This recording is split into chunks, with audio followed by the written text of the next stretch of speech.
normalement, tout le monde peut passer. Mais il y a quand même des gens qui sont quand même curieux. Vous avez des grands, des personnes comme Ronnie Broman qui peuvent parfaitement passer. On comprend très bien pourquoi ceux-là peuvent passer et pas d'autres. Comme Tovia, par exemple.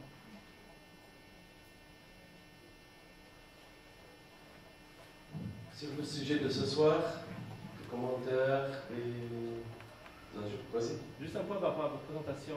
C'est bien de de répéter assez souvent la différence entre l'antisémitisme et l'antisionisme. Mais c'est aussi peut-être bien de rappeler, parce que ça on le sait tous, on est conscient, mais ce serait peut-être aussi bien de rappeler que les Palestiniens englobent des chrétiens, des musulmans, des juifs et des athées. Et ça, c'est pas toujours perçu. Donc souvent, les personnes pensent que le palestinien, c'est l'arabe. Et donc arabe, grosso modo, c'est l'islam, et donc on s'en fout. C'est comme ça qu'ils perçoivent. Bon, oui, c'est clair, mais tout de même, au tout début, dans la présentation de la charte, on a bien dit qu'on était pour un État palestinien dans lequel il n'y a aucune discrimination et où tous les citoyens, quelles que soient leurs convictions, ou qu'ils n'en aient pas, après tout ils en ont aussi, pourraient vivre en paix. Maintenant, c'est clair que dans un exposé de 40 minutes, on ne peut pas non plus aborder tous les aspects, la constitution de la société palestinienne, de la société israélienne, parce que ça prendrait des heures et des heures. Alors ça, c'était vraiment un petit exposé qui voulait expliquer un peu les événements de la Nakba, et puis ce qu'il y avait autour par rapport à l'idéologie sioniste. Mais sinon, je suis tout à fait d'accord avec vous. Non, mais c'est que dans mon entourage propre, qui est supposé être éclairé et assez cultivé, beaucoup ne savent pas que les Palestiniens contiennent entre autres des chrétiens.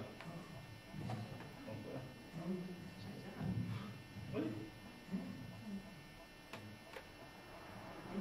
Des juifs, puisque au-dessus de la Toulouse, il y a des Samaritains qui vivent très bonne entente avec les Abouzi. Ils travaillent avec eux, et donc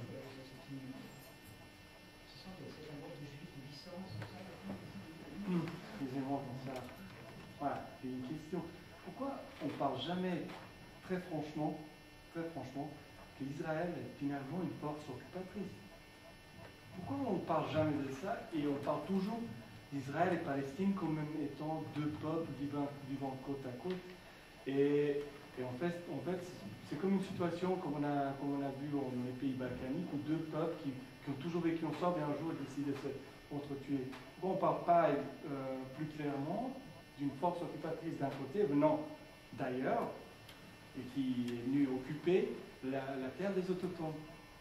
Donc, moi j'ai toujours cette impression qu'on parle toujours de la Palestine, les Palestiniens étant d'un côté, ayant une armée, et les Israéliens, lorsqu'il y a des civils morts. Oui, vous voyez ce que je veux dire? Non, en fait, alors j'avais cru pourtant être clair durant cet exposé. On a bien présenté le projet sioniste comme un projet qui avait aussi une composante coloniale. Donc c'est clair qu'actuellement l'État d'Israël est un État dans sa totalité. Voilà, qui a des pratiques coloniales. On a aussi clairement parlé brièvement, parce que le temps passe, de 1948 et des différences qu'il y avait entre les troupes sionistes et les troupes arabes. Voilà.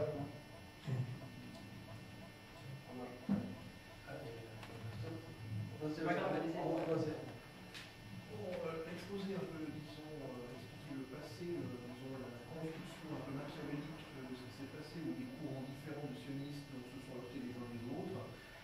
Mais sur le plan maintenant de la perspective, qu'est-ce que vous voyez? Oula. Je reviens, non? C'est un silence mondial. Ouais, je pense, c'est légitime le questionnement du monsieur par rapport à la perspective. Moi, je partage le questionnement.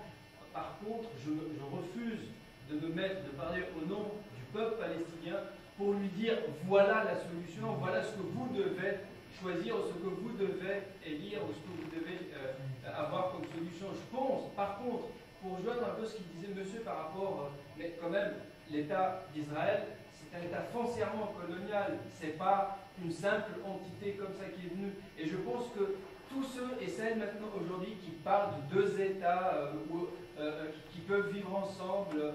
Même, il y a des militants israéliens en Israël qui considèrent aujourd'hui que deux États, c'est pas une solution viable, qui continuent encore, qui reviennent à reprendre les thèses telles que celles du Front populaire par exemple, qui disent qu'un seul État, laïque et démocratique pour tous et toutes les religions, toutes les convictions, et ça, c'est pas uniquement les extrémistes palestiniens qui le revendiquent, même de parlement, des anti-impérialistes, des anticolonialistes, des militants laïcs qui considèrent que la situation d'un seul État, laïque et démocratique pour toutes et tous, est la seule solution viable. Ça c'est la première. Par contre, j'aimerais bien un peu, si vous pouviez à la limite, nous expliquer un peu la nature du sionisme. C'est-à-dire, parce que je me rappelle, à Durban, en 2000, quand il y a eu la fameuse grande conférence par l'ONU sur le racisme, etc., la grande bataille qui a été menée par tous les lobbies pro et anti d'un côté sioniste qui voulait, parce que le sionisme a été considéré comme un mouvement raciste et xénophobe. Et il y a eu un mouvement extraordinaire pour dire que non, le sionisme finalement aujourd'hui n'est plus ce qu'il était, et aujourd'hui il n'est plus raciste, donc il faut ne plus le considérer comme tel. Il y a eu une telle bataille à Durban en Afrique du Sud avec des fonds et des magouilles de partout. Et heureusement, parce qu'il y avait un mouvement social d'abord assez fort, il y avait un mouvement de solidarité internationaliste à ce moment-là qui a réussi à contrer, mais c'est toujours en date d'actualité. Donc, pourriez-vous nous expliquer un peu jusqu'à quelle mesure ce mouvement continue à être quand même un mouvement raciste et à quelle mesure encore, à part la dimension coloniale, que l'État d'Israël c'est un État raciste? Voilà. Alors, deux questions qui demanderaient de longues explications laborieuses. Pour le sionisme et le racisme, c'était prévu qu'on en parle dans cet exposé, mais bon, malheureusement, voilà, le temps passe et on ne peut pas tout aborder. Alors, bien évidemment qu'actuellement, on peut dire que l'État d'Israël a des pratiques racistes et discriminatoires, surtout discriminatoires, tant vis-à-vis des Palestiniens des territoires occupés et de Gaza, qui constitue, de notre point de vue, la plus grande prison à ciel ouvert, et vis-à-vis également des Arabes israéliens. Ça, il ne faut pas l'oublier.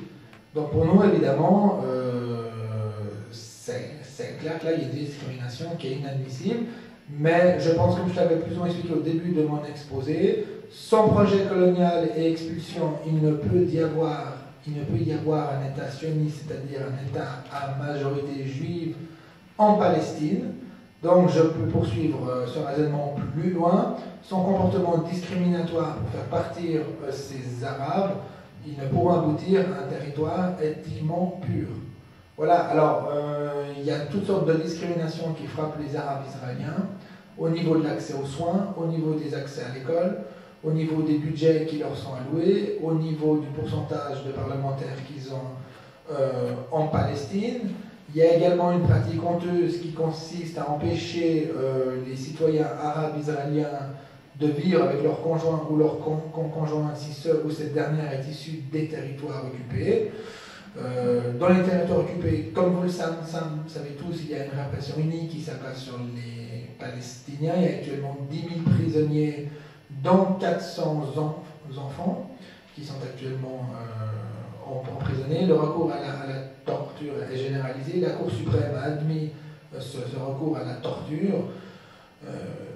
Voilà, donc je veux dire, on pourrait continuer longtemps ces énumérations de faits pour démontrer que l'État d'Israël actuellement a des pratiques inacceptables vis-à-vis des Palestiniens. Voilà. Maintenant, par rapport aux perspectives, bon, ça je pense que chacun a son point de vue. C'est vrai que droit pour tous, comme je ressuscite la question noire, c'est vrai que droit pour tous a plutôt comme principe de s'atteler aux résolutions de l'ONU. C'est clair qu'il y a des militants qui préconiseraient un seul État pour tout le monde, mais est-ce qu'avec l'accumulation des haines et des rancœurs, cela serait-il encore possible ?